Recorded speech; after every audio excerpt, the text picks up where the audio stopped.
आज की कहानी अमेरिका के सर्कस सर्कस नाम के होटल के सच्ची घटनाओं पर आधारित है। डैनियल को उसके पापा अपने साथ लास वेगास के फेमस सर्कस सर्कस में लाए थे। ये दुनिया का इकलौता परमानेंट सर्कस माना जाता है, जो साथ ही में एक होटल भी है। डैनियल को तो सर्कस का इतना शौक नहीं था, पर उसके पापा बहुत ही ज्यादा एक्साइटेड थे। वो चाहते थे कि जैसे बचपन में वो खुद सर्कस देखा करते थे, वैसे ही उनका बेटा भी सर्कस देख पाए।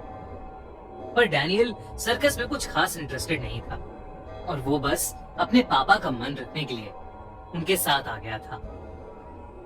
सर्कस के पास पहुंचते ही वहां की हवा में मानो एक अलग सी ही एक्साइटमेंट थी। डैनियल और उसके पापा शो के एक दिन पहले ही वहां पहुंच गए थे, इसलिए उन्होंने सर्कस सर्कस के होटल में रेस्ट करने के लिए एक रूम ले लिया था। रिसेप्शनिस्ट ने उन्हें रूम नंबर 123 की चाबी थमाई और वो दोनों ऊपर चले गए। होटल के उस फ्लोर पर चढ़ते ही उन दोनों को एक अजीब सी घुटन महसूस हुई। डैनियल के पापा रूम का दरवाजा खोलने लगे। तभी डैनियल को अपने कान में किसी बच्चे के हंसने की हल्की सी आवाज आई। डैनियल तुरंत मुड़कर इधर उधर देखने लगा, पर आसपास कोई नहीं था। डैनियल ने अपने पापा से कुछ नहीं कहा और दरवाजा खुलने पर वो उनके साथ रूम के अंदर चला गया। लेकिन रूम खुलते ही डैनियल और उसके डैड दंग रह गए, क्योंकि उनके पूरे रूम का सभी सामान इधर उधर बिखरा हुआ था। ऐसा लग रहा था कि जैसे रूम में कोई तूफान आया हो। वो दोनों सीधा रूम से बाहर निकले और फ्लोर पर काम कर रहे हाउसकीपर को आवाज लगाकर बुलाने लगे। हाउसकीपर के आते ही वो उसे रूम दिखाने ले गए, तो रूम का सभी सामान अपनी सही जगह पर रखा हुआ था।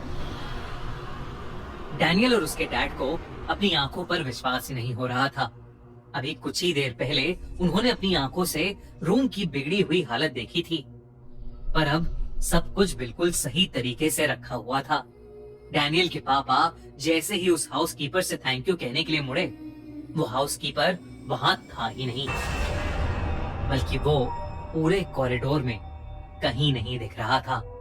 डैनियल और उसके पापा को सब अजीब तो लग रहा था, लेकिन उन्होंने उसे इग्नोर किया और रूम में आकर रेस्ट करने लगे। डैनियल के पापा की बेड पर जाते ही आंख लग गई, पर डैनियल बिल्कुल भी थका हुआ नहीं था, इसलिए वो अपने पापा के सोते ही चुपके से रूम से बाहर चला गया। होटल के कॉरिडोर में चलते हुए डैनियल ने देखा कि एक अजीब सी दिखने वाली औरत एक रूम के अंदर एंटर कर रही है। डैनियल थोड़ा आगे चला, लेकिन डैनियल को वो औरत किसी और के रूम में घुसती हुई दिखाई दी। डैनियल को ये बात बहुत अजीब लगी, पर फिर भी वो कॉरिडोर में आगे चलता रहा। लेकिन जब उसे वो औरत तीसरी बार किसी और रूम में जाती दिखी, तो वो अचानक घबरा उठा। उसने सोचा कि उसे चुपचाप वापस अपने रूम में चले जाना चाहिए, लेकिन वो जैसे ही पीछे मुड़ा, उसने देखा कि कॉरिडोर के एंड में वही औरत खड़ी थी और वो डैनियल को ही घूर रही थी। उसकी आंखें पूरी तरह से लाल थी, उसके बाल बिखरे हुए थे और चेहरा बेहद डरावना लग रहा था। जब डैनियल ने ध्यान से उसे देखा, तो उसके हाथ नॉर्मल से बहुत ज्यादा लंबे थे, जिन्हें देखकर डैनियल सुन पड़ गया था। तभी अचानक से डैनियल के कान में धीमे से किसी बच्चे के रोने की आवाज गूंजी।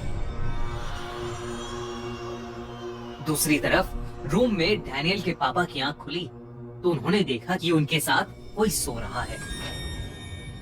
उन्हें लगा कि डैनियल भी थक कर उनके साथ ही सो गया होगा, लेकिन जैसे ही वो डिनर के लिए डैनियल को उठाने आगे बढ़े, उन्होंने जो देखा उससे उनका दिल ही दहल गया। डैनियल के पापा ने उसके ऊपर से चद्दर उठाई, तो उस चद्दर के नीचे डैनियल नहीं, बल्कि एक बच्चे की लाश पड़ी थी। उस बच्चे की पूरी बॉडी नीली पड़ी हुई थी और ऐसा लग रहा था कि जैसे उसकी नसें बाहर आ रही थी। उस बच्चे के सर पर गोली का निशान भी था।